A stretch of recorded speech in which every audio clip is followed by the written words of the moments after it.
శ్రీ గురుభ్యో నమః. శ్రీ మహాగణపతి నమః.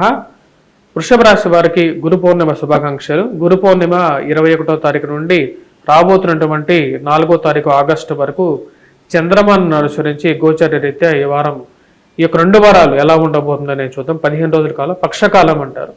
పౌర్ణమి నుండి అమావాస్య వరకు ఎలా ఉండబోతుందని చూద్దాం.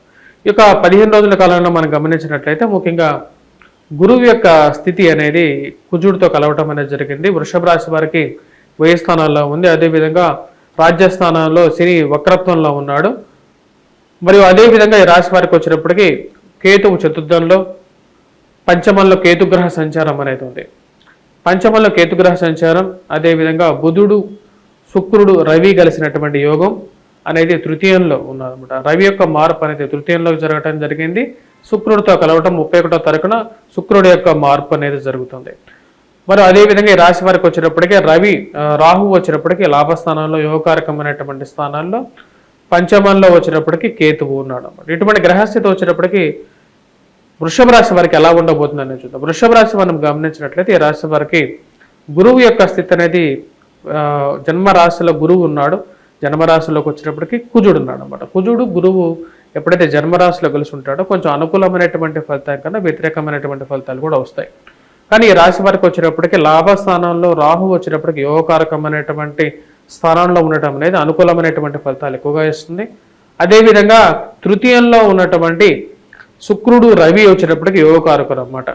అంటే ఉద్యోగ సంబంధితమైన విషయాల్లో వీరికి అనుకూలమైనటువంటి ఫలితాలు ఇస్తుంది. ఉద్యోగ ప్రయత్నాలతో పాటు దూర ప్రాంత ప్రయాణాలు జరగటం అనేది అనుకూలించేటువంటి ఒక ఆస్కారంగా గోచరిస్తున్నది. రాబోతున్నటువంటి 15 రోజులు ఈ రాశి వారికి అనుకూలంగా ఉండే విధంగా ఉంది. ముఖ్యంగా ఉన్నత స్థాయిలో ఉన్నటువంటి స్త్రీ పురుషులతో సత్సంబంధాలు పెరగటం అనేది ఒక సానుకూలం. సన్మానాలు జరగటం, పేరు ప్రఖ్యాతులు రావటం, మీరు చేస్తున్నటువంటి పనికి, మీరు పనిచేస్తున్నటువంటి ఆఫీసెస్లో కానీ లేకపోతే కార్యాలయాలు ఏవైతే ఉన్నాయో వాటిలో ఒక రకమైనటువంటి గుర్తింపు అని పొందటం, అదేవిధంగా పెద్ద స్థాయిలో ఉన్నటువంటి వారు మిమ్మల్ని మెచ్చుకోవటం అనేది కూడా మీకు అనుకూలంగా ఉంటుంది. తండ్రి గారితో సత్సంబంధాలు ఏర్పడటం అనేది ఒక మంచి అనుకూలమైనటువంటి ఫలితంగానే చెప్పచ్చు. అదేవిధంగా ఉద్యోగపరంగా కూడా ఉన్నత స్థాయిలో ఉన్నటువంటి స్త్రీ పురుషులతో, హైయర్ ఆఫీషియల్స్తో వీరి యొక్క కలయిక జరగటం, ఆ కలయిక ద్వారా మరి అదేవిధంగా రాజకీయ నాయకులతో సత్సంబంధాలు ఏర్పడటం అనేది మీకు మంచి ప్రతిఫలాన్ని ఇస్తుంది అని చెప్పి మీరు ఆశించగలుగుతారు అన్నమాట. అటువంటి స్థితిలోకి వెళ్ళగలుగుతారు. మరి అదేవిధంగా విదేశాన్ని ప్రయత్న సంబంధితమైన విషయాల్లో కూడా తృతీయంలో ఉన్నటువంటి శుక్రుడు, రవి ఇద్దరు యోగకారకమైనటువంటి గ్రహాలుగా చెప్పచ్చు. 22వ తారీఖు నుండి బుధుడు, చతుర్థంలో ఉన్నటువంటి బుధుడు వక్రత్వంలోకి వెళ్ళబోతున్నాడు.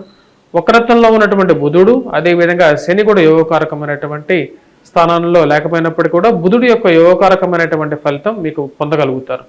ఈ రాశి వారికి వచ్చేటప్పటికి ఉద్యోగ ప్రయత్న సంబంధితమైన విషయాలు అనుకూలంగా ఉంటుంది. నూతన వ్యాపార ప్రయత్నాల్లో కూడా సానుకూలమైనటువంటి ఫలితాలు పొందగలుగుతారు. మరి మిగతా విషయాలు చూసుకుంటే సంతాన సంబంధితమైన విషయాలు ఈ రాశి వారికి కొన్ని కష్టాలు అనేవి ఎక్కువగా ఎదురవుతూ ఉంటాయి. దానికి ముఖ్య కారణం వచ్చినప్పటికీ ఎక్కువగా జన్మరాశిలో ఉన్నటువంటి గురువు, ఎప్పుడైతే గురువు జన్మరాశిలో ఉంటే ఆరోగ్యపరంగా కొన్ని అనుకూలత, అదేవిధంగా కొన్ని ప్రాబ్లమ్స్ కూడా ఎదురవుతూ ఉంటాయి. ఎందుకంటే జన్మరాశిలో కుజుడు కూడా ఉన్నాడు కాబట్టి కుజుడు జన్మరాశిలో ఉన్నప్పుడు ఆరోగ్యంలో కొన్ని ప్రభావాన్ని చూపిస్తూ ఉంటాడు. ఆ విషయాన్ని జాగ్రత్తగా ఉండాలి. పంచమంలో కేతువు కూడా కొన్ని కష్టాలు కలిగిస్తాడు. జన్మరాశిలో ఉన్నటువంటి కుజుడు చతుర్థాన్ని చూస్తుంటాడు కాబట్టి అది కొంచెం ప్రతికూలమైనటువంటి ఫలితాలు ఇస్తుంది. కుజుడికి 2 దృష్టులు ఉంటాయి. త్రిపాద దృష్టి అంటారు. ముందుగా వచ్చేటప్పటికి చతుర్థాన్ని, దాని తర్వాత 2వ పాదం వచ్చినప్పుడు అష్టమాన్ని చూస్తాడు అన్నమాట. చతుర్థాన్ని చూస్తున్నప్పుడు తల్లిగారి ఆరోగ్య సంబంధితమైన విషయాల్లో మరియు అదేవిధంగా ఆరోగ్యపరంగాను సెల్ఫ్ డ్రైవింగ్లోనూ కష్టాలు ఇస్తాడు.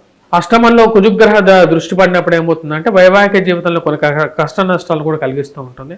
భార్యాభర్తల మధ్య సయోధ్య విషయంలో తగు జాగ్రత్తలు అనేది తీసుకోవాలి. ఆరోగ్యపరంగా కొన్ని చికాకులు అనేవి కుజుడు జన్మరాశిలో ఉన్నప్పుడు కలిగిస్తాడు.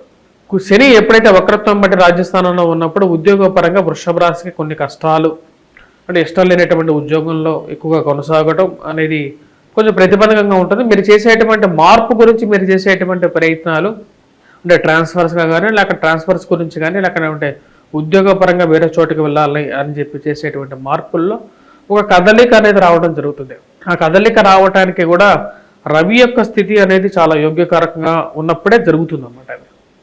ఈ రాశి వారికి వచ్చినప్పటికీ మనం మిగతా విషయాలు బాగా గమనించినప్పుడు గ్రహస్థితి అనేది ఫైనాన్షియల్గా వీరికి కొంచెం ఇంప్రూవ్మెంట్గా ఉండే విధంగా ఉంది. చతుర్థంలో బుధుడు వక్రత్వం పొందినప్పుడు కొన్ని కష్టాల నుంచి వీరు బయటికి రావడం జరుగుతుంది. ఎందుకంటే చతుర్థంలో బుధుడు వక్రత్వం పొందినప్పుడు తృతీయంలో ఉన్నటువంటి ఏమైతే ఫలితాన్ని ఇచ్చాడో కొంచెం ఆ ఫలితాన్ని కూడా ఇవ్వడం జరుగుతుంది.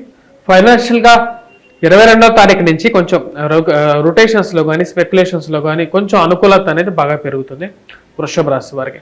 వృషభ రాశి వారికి ఒక రకంగా చెప్పాలంటే కొంచెం గుడ్ టైంగానే చెప్పచ్చు. కంపారేటివ్లీ చాలా రోజులు వీరికి కొన్ని కష్టాలు అనేవి ఎదురయ్యాయి. ముఖ్య కారణం వచ్చేటప్పటికి అంత అనుకూలమైనటువంటి లేనటువంటి గ్రహస్థితి అనేది కొంచెం ప్రతికూలంగా కలిగించింది అన్నమాట. అంటే కొన్ని విషయాల కోసం మనం ఎక్కువగా ప్రయత్నం చేసినప్పటికీ కూడా ఆ విషయాలు తొందరగా సొల్యూషన్ తీసుకోవన్నమాట. దానికి ఎక్కువ సార్లు ట్రై చేయాల్సినటువంటి పరిస్థితి ఏర్పడడం అనేది కొంచెం ప్రతికూలంగా ఉంటూ ఉంటుంది. ఆ యొక్క విషయాన్ని నుంచి కొంచెం బయటకు రాగలుగుతారు. ఈ యొక్క రాబోతున్నటువంటి ఇక 15 రోజుల్లో కొంచెం అనుకూలత అనేది మీ సైడ్ టర్న్ అవటానికి రవి యొక్క స్థితి అనేది బాగా యోగ్యకారకంగా ఉంది. రవి యొక్క స్థితి బాగున్నప్పుడు ప్రతికూలమైనటువంటి ఫలితాలు కూడా అనుకూలంగా మారుతాయి. మరియు అదేవిధంగా ఈ రాశి వారికి వచ్చేటప్పటికి మిగతా గ్రహస్థితి గృహభవన కొనుగోలు సంబంధితమైన విషయాల్లో కూడా 22వ తారీఖు నుంచి ఒక నిర్ణయం తీసుకోవడం జరుగుతుంది. తండ్రి గారితో సత్సంబంధాలు అనేది మీకు కొంచెం అనుకూలమైనటువంటి ఫలితాలు కూడా ఇవ్వగలుగుతుంది.